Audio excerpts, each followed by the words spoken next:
महादेव, मैं बलवंत यादव, आप सबका छोटा भाई। आप लोग के कहने के अनुसार मैं एक दूसरा वीडियो फिर से लेकर आ गया हूँ। ये वीडियो उन बच्चों को है जिनको पढ़ाई से डर लगता है। डर क्यों लगता है? क्योंकि उसको पढ़ने का बेसिक तरीका समझ में नहीं आता। आप अभी 10th में गए हो या 9th में गए हो, ठीक है, आप किसी भी क्लास में हो, आपके क्लास में एक मोनिटर होगा, तो क्या वो मोनिटर जन्म से ही इंटेलिजेंट नहीं रहता है? वो भी पढ़ाई करता है, सेल्फ स्टडी करता है, रूम पे अपने वो भी पढ़ता है, बट आपसे भी वो कम समय पढ़ता है। जितना आप पढ़ते हो उससे भी ज़्यादा कम पढ़ता है, लेकिन वो स्मार्ट तरीके से पढ़ता है। क्योंकि पढ़ाई के दौरान प्रेजेंट ऑफ माइंड रहना अनिवार्य है। अगर आपका प्रेजेंट ऑफ माइंड नहीं है तो आप कुछ भी पढ़ो, क्यों ना आप दिन भर बैठ जाओ, आपको कुछ समझ में आने वाला है नहीं। सपोज डैट आपको हम एक बताते हैं, आप कहीं बस से यात्रा कर रहे हो, ठीक है, उस दौरान ड्राइवर अंकल ने एक सॉन्ग बजा दिया, सपोज सॉन्ग बजा दिया, आपको इंजॉय आ रहा था, उस सॉन्ग सुनने में थोड़ा मज़े आ रहा था। उस टाइम तो कोई प्रेशर था नहीं कि ये सर का होमवर्क नहीं बना है, ये हमको पढ़ना नहीं है, हमको ये करना, बस आपको ये माइंड में था कि हम वहाँ जा रहे हैं, इंजॉय करेंगे।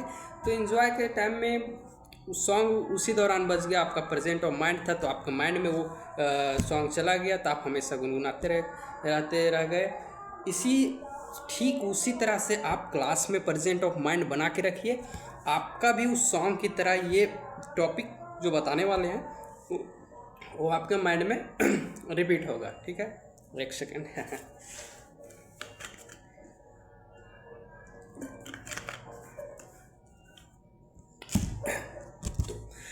तो आप हमारे साथ बने रहिए। और मैं देखिए, मैं भी एक बैक बेंचर था अपने टाइम में, तो उसमें क्या दिक्कत होता था ये मैं आपको बताता हूँ। जैसे सर ने कोई क्वेश्चन पूछ दिया, ठीक है, कोई क्वेश्चन पूछ दिया और उस क्वेश्चन का आंसर सभी बच्चे एक साथ देते हैं, ठीक है।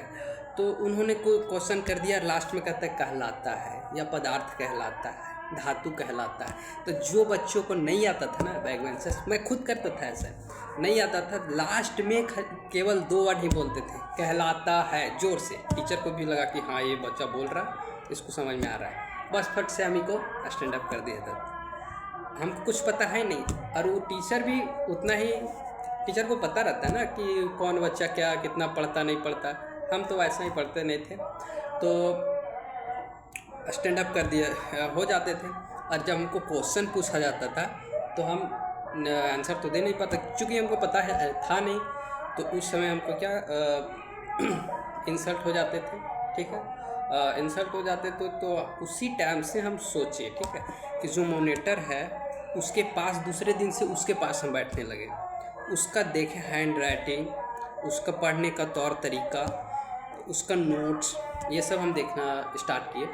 तो दूसरे का नोट्स देखोगे ना तो समझ में नहीं आएगा जब तक खुद से नहीं बनाओगे। तो उसी टाइम से मेरे को ये लगा कि मैं भी बना सकता हूँ, ठीक है। तो कुछ प्रयास किया, बाकी बहुत दिक्कत हुआ, प्रयास किया तो धीरे धीरे लाइन पे आ गया। तो उसी प्रकार से आपको भी करना है। आपको अब इंसल्ट नहीं होगा, बस मेरे नोट्स पे ध्यान दीजिएगा, जो पढ़ाते उसको एक बार रिकॉल कीजिएगा। क्लास के बाद आप एक बार अपने नोट्स को अच्छे से रीड कीजिएगा, उसके बाद आपको लगेगा कि हाँ मैंने कुछ पढ़ा है, ठीक है। तो आप घबराओ मत, आपको अब इंसल्ट नहीं होगा, क्योंकि हर वो क्वेश्चन हम आपको बताएंगे जो क्लास में पूछा जाता है, एग्ज़ाम में पूछा जाता है। अगर देखो शरीर से कमज़ोर हो ये मायने नहीं है, दिमाग से कमज़ोर रहेगा तो कोई भी दबा देगा। अगर तुम शरीर से कमज़ोर है, दिमाग से मजबूत हो, तो बड़े से बड़े लोग तुम्हारे सामने घुटना टेक देंगे। ये बात देखो, शिक्षा वह शेरनी का दूध है, जो जितना पिएगा उतना दहाड़ेगा, ठीक है। तो बने रहिए, बाकी नेक्स्ट बात करेंगे हम क्लास के बाद, ठीक है। तो अब देखते हैं कि क्लास में क्या बताने वाले, जो बताने वाले हैं उसको आप प्रॉपर तरीके से नोट कीजिएगा, कॉपी और पेन लेकर के बैठ जाइए। चलिए अब क्लास में चलते हैं। चलिए अब स्टार्ट करते हैं। आप एक कॉपी और पेन लेकर के बैठ जाइए। रासायनिक विज्ञान यानी रसायन विज्ञान क्लास 10th केमिस्ट्री। पहले हम सबसे पहले ये जानेंगे कि केमिस्ट्री कहते किसे हैं, यानी रसायन विज्ञान किसे कहते हैं? विज्ञान की वह शाखा जिसके अंतर्गत पदार्थ के गुणों, संगठन, संरचना तथा उसमें होने वाली परिवर्तन का अध्ययन किया जाता है। जैसे कोई पदार्थ है, उसका गुण क्या है, संरचना क्या है, ये सब उसके बारे में अध्ययन करते हैं, यानी पढ़ते हैं। उसी को क्या बोलते हैं? केमिस्ट्री बोलते हैं। ठीक है, अब आगे देखते हैं क्या है केमिस्ट्री।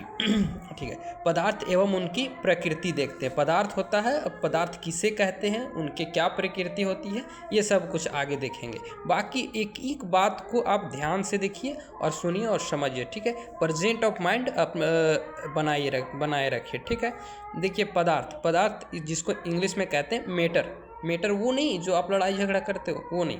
ठीक है, ध्यान से, मैटर दुनिया की किसी भी वस्तु जो स्थान घेरती हो, जिसका द्रव्यमान होता हो और जो अपने संरक्षण में परिवर्तन का विरोध करता हो, पदार्थ कहलाता हो। उदाहरण में जल, हवा, बालू। सपोज डैट आपको एक एग्जांपल देते हैं।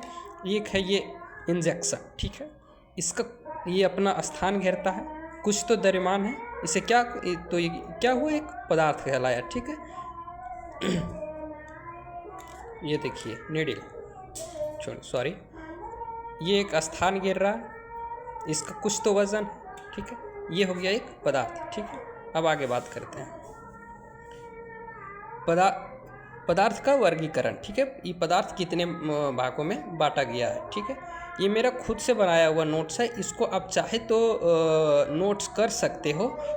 अगर आपको PDF चाहिए तो मेरे को कमेंट सेक्शन में कमेंट कीजिएगा। ठीक है, आवाज़ क्लियर जा रही है? अगर जा रही है तो रेड हार्ट भेजें। ओके, पदार्थ के मूल रूप दो वर्गीकरण किया गया है। जैसे फर्स्ट है भौतिक वर्गीकरण, दूसरा है रासायनिक वर्गीकरण। ठीक है, पहले हम लोग देखते हैं भौतिक वर्गीकरण में क्या क्या आता है। ठोस, द्रव और गैस। जैसे आप ठोस, द्रव और गैस ये बचपन से सुनते आ रहे होगे, पढ़ते आ रहे हो 7, 8, 9 में, ये सब पीछे क्लास में ठोस, द्रव, गैस आप पढ़े होगे, आपको आइडिया होगा। ठीक है, इसके बारे में भी हम देखेंगे। दूसरा आता है रासायनिक वर्गीकरण। उसमें एक शुद्ध पदार्थ और एक मिश्रण होता है। शुद्ध पदार्थ में क्या आता है? तत्व और यौगिक। ठीक है, अब तत्व के 2 भाग होते हैं, कौन? धात्विक और अधात्विक। यौगिक का कार्बनिक और अकार्बनिक। ठीक है, उसी प्रकार मिश्रण में देखा जाए तो समांग और विषमांग। ठीक है, तो अब आगे देखते हैं ये भौतिक वर्गीकरण। ठीक है, ठोस, द्रव और गैस, इसके बारे में हम जानते हैं। चलिए, ठोस यानी सॉलिड, पदार्थ की वह भौतिक अवस्था जिसका आकार और आयतन दोनों निश्चित होता है, उसे ठोस कहते हैं। ध्यान से सुनिएगा, पदार्थ का वह भौतिक अवस्था जिसका आकार और आयतन दोनों निश्चित होता है। जैसे सपोज डैट ये मेरे पास माउस है। ठीक, इसका आकार और आयतन दोनों क्या है? निश्चित है, और ये ठोस भी है। देखिए दब रहा है नहीं ना? ठीक है, ये ठोस है, छूने से भी पता चल जा रहा है, देखने से भी पता चल जा रहा है कि ये ठोस है। जैसे एग्जाम्पल में लोहे की छड़, लकड़ी की कुर्सी, बर्फ़ का टुकड़ा। आपके गांव क्षेत्र में या शहर में, आप जहां से भी देख रहे हैं, लोहे का छड़ आपके बिल्डिंगों में यूज़ होता होगा। आप उसे टच करके देखिएगा कितना हार्ड रहता है। लोहा तो हार्ड रहता है। ठीक है, उसी को क्या कहते हैं? ठोस। अब देखते हैं द्रव यानी लिक्विड कैसे होते हैं? लिक्विड पदार्थ का वह भौतिक अवस्था जिसका आकार अनिश्चित एवं आयतन निश्चित हो, उसे द्रव कहते हैं। जैसे एल्कोहल, पानी, तरपीन का तेल आदि। सपोज दैट पानी देख लो, इसमें इसका आकार अनिश्चित होता है और आयतन निश्चित होता है। सपोज डैट मेरे पास एक ये बोतल है, वाटर बोतल, ये पानी इसमें है तो ये बोतल में है तो बोतल का शेप ले लिया, बाल्टी में रखेंगे तो बाल्टी का शेप ले लेगा। उसी प्रकार इसका जो है आकार अनिश्चित रहता है, आयतन निश्चित है, क्योंकि बोतल है तो बोतल का शेप ले लिया, बाल्टी रहता तो बाल्टी का शेप ले लेता। ठीक है, एग्जाम्पल में देख लीजिए एल्कोहल, दारू, जो वो भी लिक्विड रहता है। अब आते हैं गैस के में देखें तो क्या है? पदार्थ की वह भौतिक अवस्था जिसका आकार और आयतन दोनों अनिश्चित होता है, उसे गैस कहते हैं। ठीक है, देखो गैस को हम ना देख सकते हैं, केवल फील कर सकते हैं, उसका महसूस कर सकते हैं। हाँ कि ये जैसे हवा चलता है। ठीक है, सपोज हवा चलता है तो आपको दिखता है कि हवा चल रहा? नहीं ना, अगर पेड़ का पत्ता हिला तो हाँ बोलेंगे हाँ कि हवा चल रहा है। हमारे बॉडी में टच हुआ तो फील हुआ कि हाँ हवा ठंडा लगा, हवा चल रहा है। उसी तरह उसी को क्या बोलते हैं, गैस, ऑक्सीजन, नाइट्रोजन, ये सब क्या है, गैस है, ठीक है। अब नेक्स्ट है ये तो भौतिक था। अब पढ़ेंगे रासायनिक वर्गीकरण, ठीक है। थोड़ा सा ही पढ़ो लेकिन स्मार्ट तरीके से पढ़ो, लगना चाहिए कि हाँ मैंने कुछ पढ़ा है, ठीक है। तो रासायनिक वर्गीकरण में पहले हम देखेंगे तत्व किसे कहते हैं, ठीक है। तत्व एक शुद्ध पदार्थ है जो केवल एक ही प्रकार के परमाणुओं से बना होता है। तत्व जैसे एक शुद्ध पदार्थ है जो उसमें दूसरा कोई परमाणु नहीं, केवल एक प्रकार के परमाणुओं से बना हुआ होता है। अब परमाणु किसे कहते हैं ये आपको हम नेक्स्ट वीडियो में समझाएंगे, ठीक है। जैसे सोना, चांदी, ऑक्सीजन आदि, सोना, चांदी, ऑक्सीजन आदि। सोना और चांदी देखिएगा एक ही परमाणु से बना होता है, उसे वो तत्व का एग्जाम्पल है, ठीक है। दूसरा है यौगिक, कंपाउंड, ठीक है। यौगिक वह पदार्थ होता है जो दो या दो से अधिक तत्वों का रासायनिक संयोजन से बनता है। दो या दो से अधिक पदार्थों से मिल के, यानी मिश्रण बोल सकते हैं, मिल के संयोग करना, मिल जाना, ठीक है। उसी को क्या कहते हैं, यौगिक कहते हैं। ध्यान से समझिएगा, यौगिक वह पदार्थ होता है जो दो या दो से अधिक तत्वों रासायनिक संयोजन से बनता है, उसे यौगिक कहते हैं। जैसे में जल H2O, इसमें देख लेना, जल H2O हाइड्रोजन ऑक्सीजन, ठीक है। Carbon dioxide CO2, sodium chloride NaCl आदि। देखो एग्ज़ाम में एक होता है ना कि नंबर कैसे आता है। अब अगर आप किसी टॉपर्स का नोट चेक करोगे ना तो इसमें लिखने का तौर तरीका सही रहता है, और उसका साथ में अगर इस तरीके से एग्जाम्पल दोगे ना तो एग्जामिनर बिना देखे समझे क्या लिखो नहीं लिखा ये मैंने रखा, लिखने का अगर सही तरीका रहा ना तो देख के इसमें 5 नंबर का है तो 5 में 5 वो दे देता है, ठीक है।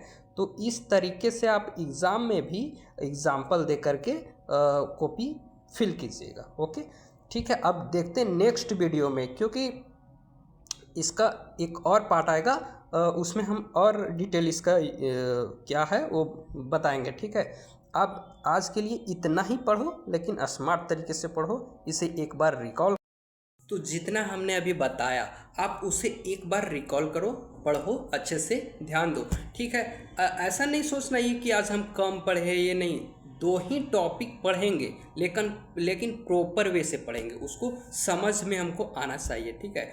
आप 2 टॉपिक पढ़ो, सपोज दैट 2 टॉपिक पढ़ लिए एकदम मन से, उसके बाद आप थोड़ा सा टहलने निकल जाओ, दूर नहीं, रूम से केवल बाहर, माइंड को फ्री करो, एक फिर से आओ, उसको रिपीट करो, उसके बाद नेक्स्ट टॉपिक पढ़ो, ठीक है। माइंड में केवल एडजस्ट करो। अब पढ़ते समय ये ध्यान रखना चाहिए साइड में फ़ोन को बिल्कुल भी नहीं रखना है, और अब वीडियो देख रहे हो उस समय स्किप मत करना, बीच में कभी भी स्किप मत करना, क्योंकि होता ये है कि अभी आप 10th में हो तो सोशल मीडिया पर काफ़ी एक्टिव रहते हो, तो उस पर अभी एक्टिव नहीं होना है। आपको भी मेहनत की ज़रूरत है, सोशल मीडिया पर बने रहना, बहुत टाइम है अभी आपके पास सोशल मीडिया पे बने रहने के लिए। इंटरटेनमेंट चाहिए ना, अभी पढ़ाई में कर लो, ठीक है। अब कोई बच्चे होते हैं ये कि क्लास के दौरान अगर इंस्टा का नोटिफिकेशन आ गया, क्लास छोड़ के उसमें चले गए, ठीक है। कोई दोस्त है ऐसे कि रील भेज रहा, ये कर रहा, तो उस पर आप ध्यान मत दो अभी। अब अच्छे से केवल स्टडी करो, ध्यान दो, और आगे क्या करना है नहीं करना है, कैसे और आगे अच्छे से पढ़ना है, इसके लिए मैं प्रॉपर वे आपको वीडियो बनाऊंगा। अगर आप कमेंट करें तो एग्ज़ाम में कैसे 95% आते हैं, किस तरीके से पढ़ने से हमको याद होता है, नोट्स कैसे बनाएं, इसके लिए मैं एक पर्सनल वीडियो आपके लिए बनाऊंगा, अगर टाइम मिला तो ज़रूर उसको बनाऊंगा, ठीक है। तो आज के लिए इतना ही, टाटा बाय बाय, मिलते हैं। अगर आपको वीडियो अच्छा लग रहा है तो अपने दोस्तों को शेयर करो, लाइक करो, से सब्सक्राइब करो या ना करो, ठीक है, लेकिन अपने दोस्तों को शेयर ज़रूर करो, ताकि आपके साथ साथ उनको भी कुछ हेल्पफुल हो जाए। बाकी बने रहिए हमसे, हमारे साथ हम और तुम दोनों भाई मिल के बॉल मचाते रहेंगे। बाकी नेक्स्ट वीडियो में, bye bye, tata, all the best.